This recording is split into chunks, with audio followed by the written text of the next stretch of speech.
आप सभी लोग जानते हैं कि सर्दियों का समय शुरू हो चुका है और सर्दियों के समय में आप लोगों को पूजा पाठ के नियमों का विशेष रूप से पालन करना चाहिए, क्योंकि और किसी मौसम में हमें अशुद्धि का कोई डर नहीं होता।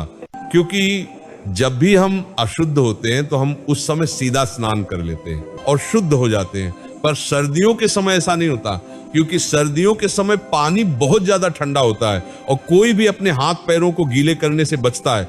साथियों, इसी के साथ में सर्दियों में बाथरूम या शौच जाने के बाद हमको दिया बाती कैसे करना है, सर्दियों में ये प्रश्न लोगों के मन में आना शुरू हो जाता है कि हम लोगों को ऐसे कौन से नियम हैं जिनका पालन सर्दियों के मौसम में करना चाहिए, जिससे कि हम जो पूजा पाठ कर रहे हैं उसका हमें पूरा फल मिल सके और हमें कोई पाप भी ना लगे, क्योंकि भगवान के कार्य हमेशा शुद्धता के साथ में ही करने चाहिए। विशेष रूप से घर की माता बहनों के मन में शाम के समय ये प्रश्न आता है, क्योंकि पूरे दिन भर में वे बाथरूम या शौच जाती हैं और उसके बाद उन्हें नहाने में या हाथ मुंह धोने में बहुत परेशानी होती है, और क्या उसके बाद भी वह शाम के समय की दिया बाती कर सकती हैं।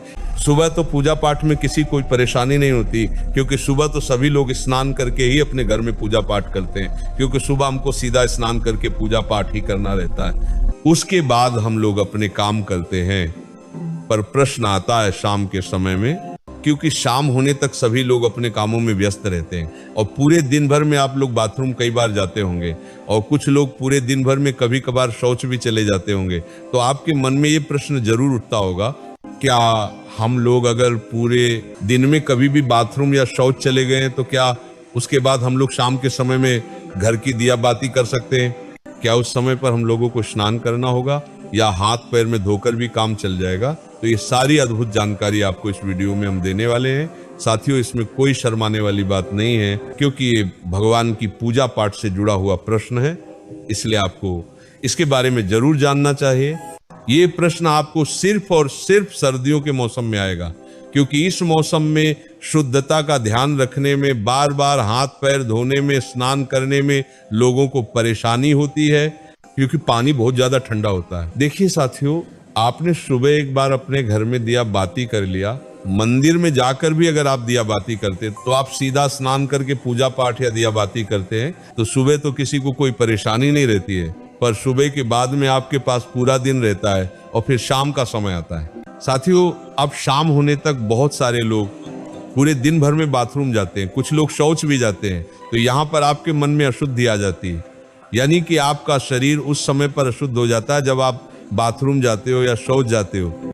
इसके बाद अब आप अपने घर में सीधा दिया बातें करने के लिए नहीं जा सकते, तो आखिर कौन सा वह नियम है जिसका अगर आप लोग बाथरूम या शौच जाते समय पालन करेंगे तो आप अशुद्ध नहीं होंगे बल्कि शुद्ध रहेंगे और शाम के समय की दिया बाती बिना स्नान किए कर सकेंगे? साथियों, सबसे पहले ये जो नियम है, विशेष रूप से माताएं बहनें इसका पालन करें, क्योंकि ज्यादातर घर की माताएं बहनें ही शाम के समय की दिया बाती करती हैं। साथियों, सर्दियों के समय में आप पूरे दिन भर में जब भी बाथरूम जाती हैं तो उस समय के लिए सबसे पहले आप नियम सुन लीजिए, उसके बाद हम आपको शौच का नियम बताएंगे। सुबह स्नान करने के बाद, पूजा पाठ करने के बाद आप पूरे दिन भर में जब भी बाथरूम जाती हैं तो आप लोगों को बाथरूम से आने के बाद मात्र 3 काम करने हैं। ये 3 काम करने के बाद आप शुद्ध रहेगी और शाम के समय की दिया बाती भी कर सकेंगे। सबसे पहले जब आप बाथरूम जाएं तो बाथरूम से लौटने के बाद आप सबसे पहले अपने हाथों को धोए, अपने पैरों को धोए, उसके बाद 3 बार कुल्ला करें। कुल्ला का मतलब है कि अपने मुंह में पानी लें, मुंह को थोड़ा साफ करें और पानी बाहर फेंक दें। ये प्रक्रिया आपको 3 बार करनी होती है, मतलब 3 बार कुल्ला करना रहता है। इसके बाद आखिरी में थोड़ा सा पानी अपने मुंह पर अगर आप लोग मार लेते हैं या एक हाथ गीला करके अपने मुंह पर फेर लेते हैं तो आप पूर्ण रूप से शुद्ध हो जाते हैं। साथियों, ये नियम सिर्फ माता बहनों के लिए नहीं बल्कि सभी लोगों के लिए है, चाहे आप बुजुर्ग हो, चाहे आप पुरुष हो, चाहे आप बच्चे हो। अगर आप बाथरूम से लौटने के बाद इस तरीके से ये 3 कार्य करते हैं तो आप पूर्ण रूप से शुद्ध हो जाते हैं। साथियों, अब आप लोग कहेंगे कि यहाँ पर भी तो हमें पानी का इस्तेमाल करना पड़ रहा है, पर यहाँ पर आपको कम पानी का इस्तेमाल करके हाथ मुंह धोना पड़ रहा है, अन्यथा फिर आपके पास स्नान करने का ही एक आखिरी तरीका बचता है। आप चाहे तो हाथ मुंह धोने के लिए गर्म पानी भी करके रख सकते हैं, इसमें कोई परेशानी नहीं है, पर बाथरूम से लौटने के बाद अगर आप ज्यादा कुछ ना भी कर पाए तो अपने हाथ पैर जरूर धोएं। साथियों, अब कुछ माताएं, बहनें या कुछ लोग ऐसे हैं जो सुबह अपने घर से बाहर ऑफिस ड्यूटी अपने काम पर जाते हैं, तो उनके मन में ये प्रश्न जरूर आएगा कि हम लोग बाहर रहकर इस नियम का पालन कैसे करें। तो साथियों, अगर आप लोग बाहर काम करने जाते हैं, ऑफिस या ड्यूटी जाते हैं, तो उस जगह पर आप इस नियम का पालन नहीं कर पाएंगे, क्योंकि उस समय पर आप पैरों में मोजे और जूते पहने होंगे या वहां पर आपको वैसा स्थान ना मिले कि आप अपने हाथ मुंह धो सके। तो इसीलिए बाहर रहकर ये सारे नियम संभव नहीं है। तो जितने भी लोग बाहर रहते हैं, पूरा दिन काम करते हैं और शाम को अपने घर पर लौटते हैं, उनके लिए एक अलग नियम है। साथियों, अगर आप सभी लोग शाम को अपने घर लौटकर अगर गर्म पानी से स्नान कर सकें तो बहुत अच्छी बात है। अन्यथा अगर आप ऐसा ना भी कर पाए तो आप लोग शाम के समय अपने घर पर आए तो आपने जो कपड़े पूरे दिन पहन कर रखे हुए थे उनको उतार कर अलग रख दे, और सबसे पहले आप ऑफिस या ड्यूटी से आकर अच्छे से गर्म पानी से, ये ठंडे पानी से हाथ मुंह जरूर धो लें, कुल्ला भी जरूर कर ले। उसके बाद आप अच्छे साफ सुथरे कपड़े पहन ले, फिर उसके बाद आप अपने घर की पूजा पाठ करें, कोई दिक्कत परेशान नहीं, और इसमें आप शुद्ध भी रहेंगे। पर साथियों, अगर आप पूरे दिन भर घर के बाहर रहते हैं और काम करते हैं तो आपको कोशिश करना है कि आप शाम के समय घर पर जब आए तो स्नान कर लें और फिर साफ कपड़े पहनकर अपने घर की दिया बाती करें। साथियों, अब बहुत सारे बुजुर्ग ऐसे होते हैं जो कि ठंड में अपने हाथ पैर के मोजे नहीं उतारते और वो लोग अपने घर की दिया बाती करें, तो उन लोगों को किस नियम का पालन करना चाहिए? साथियों, जितने भी बुजुर्ग जन हैं वो लोग बाथरूम जाते समय भले पूरे दिन मोजे न उतारे और सिर्फ हाथ धोकर कुल्ला करके बाहर आ जाए, पर जब आप शाम के समय अपने घर में दिया बाती करें या मंदिर जाएं तो उस समय आप वह पैर के मोजे उतार कर ही जाएं, और हो सके तो शाम के समय की दिया बाती से पहले आप हाथ पैर जरूर धो लें। आप चाहे तो गर्म पानी का इस्तेमाल कर सकते हैं।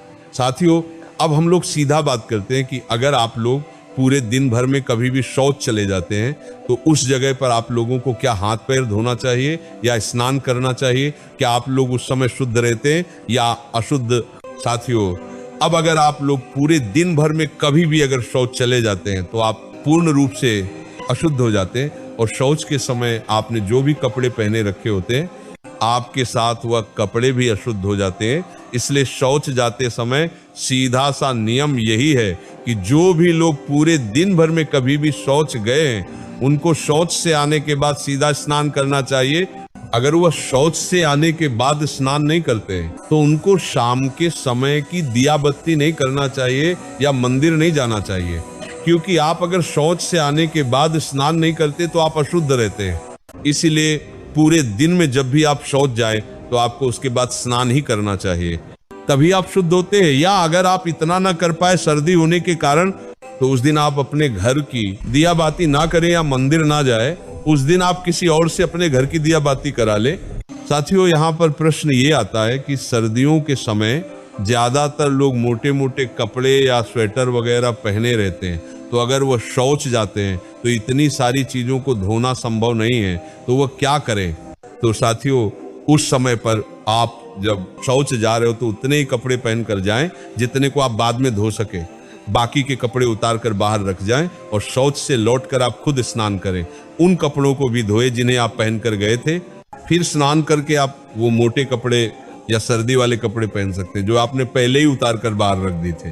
साथियों, अब हमने जितने आपको ये नियम बताए हैं सर्दियों के समय से जुड़े हुए, ये नियम छोटे बच्चे, बुजुर्ग जन जिनकी तबीयत ठीक नहीं है, इन पर लागू नहीं होते। इसलिए आप इन सभी बातों का ध्यान रखते हुए ही इन नियमों का पालन करें। बाकी भगवान के मंदिर भी अगर आप जा रहे हैं तो भी आपको इन सभी नियमों का पालन करना चाहिए। साथियों, इसी के साथ में स्त्री 3 जगह कभी अपवित्र नहीं होती। सबसे पहले, अगर किसी माता बहन के छोटे छोटे बच्चे और वह गंदगी कर रहे हैं और आप उनको साफ कर रहे हैं, तो उस स्थान पर आप अशुद्ध नहीं होगी और आपको स्नान करने की जरूरत नहीं है। आप बच्चों की देखरेख करते हुए भी शाम के समय की दिया बाती कर सकते हैं, क्योंकि उस समय आप अशुद्ध नहीं होते। इसके बाद में अगर कोई माता बहन के प्रति किसी परेशानी में है और आप उनकी सेवा कर रही हैं, तो अपनी पति की सेवा करते समय भी आप अपवित्र नहीं होती हैं। आपको स्नान करने की जरूरत नहीं होती। इसके बाद अगर कोई स्त्री अपने घर में बुजुर्ग सास ससुर की सेवा कर रही है, गंदगी साफ कर रही है, तो उस जगह पर भी वह स्त्री अपवित्र नहीं होती है। इन 3 स्थानों में अगर स्त्री या माता बहन किसी की भी सेवा कर रही है तो वह कभी अपवित्र नहीं मानी जाती हैं। और हाथ मुंह धोकर भी शाम के समय की दिया बाती कर सकती हैं, उनको स्नान करने की जरूरत नहीं है। इसके अलावा आपको जो हमने नियम बताए, उन स्थानों पर आपको फिर स्नान करने की जरूरत होगी, उसके बाद ही आप शाम के समय की दिया बाती कर पाएंगे। तो भक्तजनों, ज्ञान मार्गी शाखा चैनल पर श्री प्रेमानंद जी महाराज का सत्संग सुनने के लिए आप सभी का बहुत बहुत धन्यवाद है। आगे इस तरह और भी सत्संग सुनने के लिए ज्ञान मार्गी शाखा चैनल को सब्सक्राइब कर लीजिए और इस सत्संग को लाइक कर दीजिए और कमेंट्स में राधे राधे लिखना ना भूलिए।